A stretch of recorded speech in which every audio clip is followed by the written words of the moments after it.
Olá, sejam bem-vindos a mais um Café com Journal. Olá! Começamos com um artigo publicado no JACC, uma subanálise do estudo Atlas, estudo randomizado de grande porte que avaliou o uso da rivaroxabana na prevenção secundária de eventos em pacientes com síndrome coronariana aguda. O estudo principal encontrou uma redução no desfecho composto de morte cardiovascular, infarto e AVC, porém com aumento no risco de sangramento maior e hemorragia intracraniana, sem diferença em sangramentos fatais. A proposta dessa subanálise foi avaliar o benefício líquido da rivaroxabana. Foram avaliados os pacientes que fizeram uso de AS e clopidogrel ou ticlopidina, mais rivaroxabana 2,5 mg 2 vezes ao dia. Para homogeneizar o efeito do tempo, os resultados do estudo foram calculados por 10.000 pacientes ano de exposição. Foi encontrada uma redução de 115 eventos isquêmicos fatais ou irreversíveis e um aumento de 10 casos com danos fatais ou irreversíveis nos pacientes com uso da rivaroxabana, sendo 11 eventos isquêmicos prevenidos para cada evento prejudicial causado. Dessa forma, houve benefício líquido favorável com o uso da rivaroxabana. Muito legal.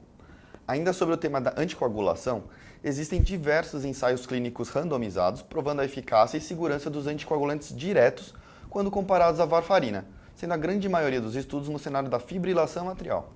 No entanto, um questionamento atual é o real efeito dos anticoagulantes quando analisamos a população de mundo real, fora da padronização dos ensaios clínicos e utilizando outras indicações de anticoagulação além da FA. Para embasar melhor nessas evidências, foi publicado no British Medical Journal os resultados de cortes de pacientes anticoagulados utilizando os bancos de dados da saúde primária britânica.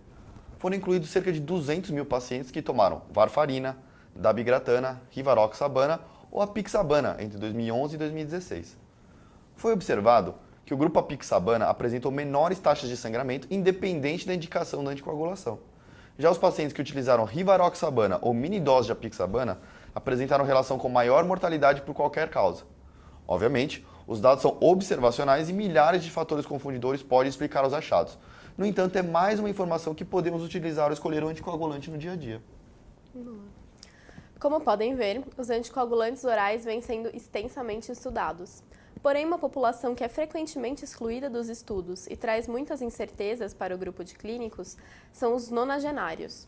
Para avaliar esse grupo, foi publicado no Circulation uma análise do Banco de Dados Nacional de Saúde de Taiwan, um registro que engloba mais de 99% da população.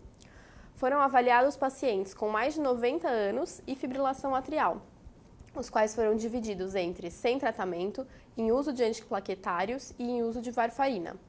E na era após o início dos anticoagulantes orais diretos, os DOACs, os pacientes foram redivididos entre varfarina e DOACs. Foi visto na era pré-DOAC que os pacientes que usavam varfarina tiveram menor risco de AVC-I, tanto comparado a nenhum tratamento quanto aos em uso de AS, sem diferença com relação ao AVC hemorrágico. O AS não promoveu redução de AVC isquêmico com significância estatística. Já os DOACs foram associados a menor risco de AVC-H quando comparado ao uso de varfarina, sem diferença estatística com relação ao AVC-I. O estudo concluiu com a afirmação de que os anticoagulantes orais devem ser considerados na prevenção de AVC em pacientes muito idosos com FA e coloca os DOACs como a escolha mais favorável. Mudando de assunto, sabemos que a sobrevida dos pacientes com HIV tem melhorado de forma exponencial nas últimas décadas, desde a introdução da terapia antirretroviral. No entanto, com o melhor controle da carga viral e das complicações infecciosas, surgem as comorbidades cardiovasculares como causa importante de morbimortalidade nessa população.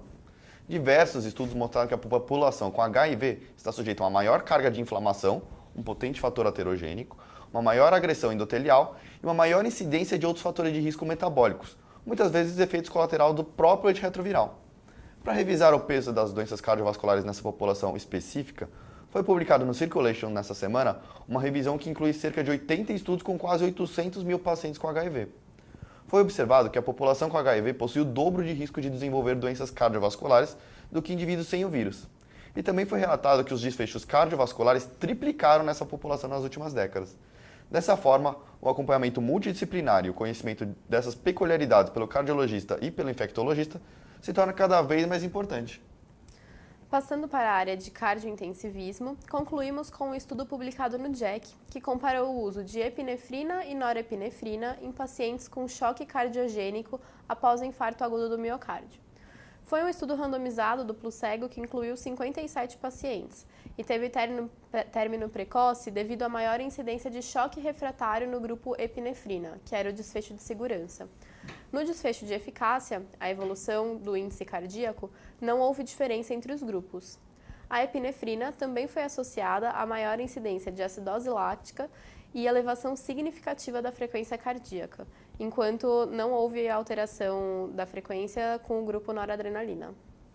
É isso. Até mais.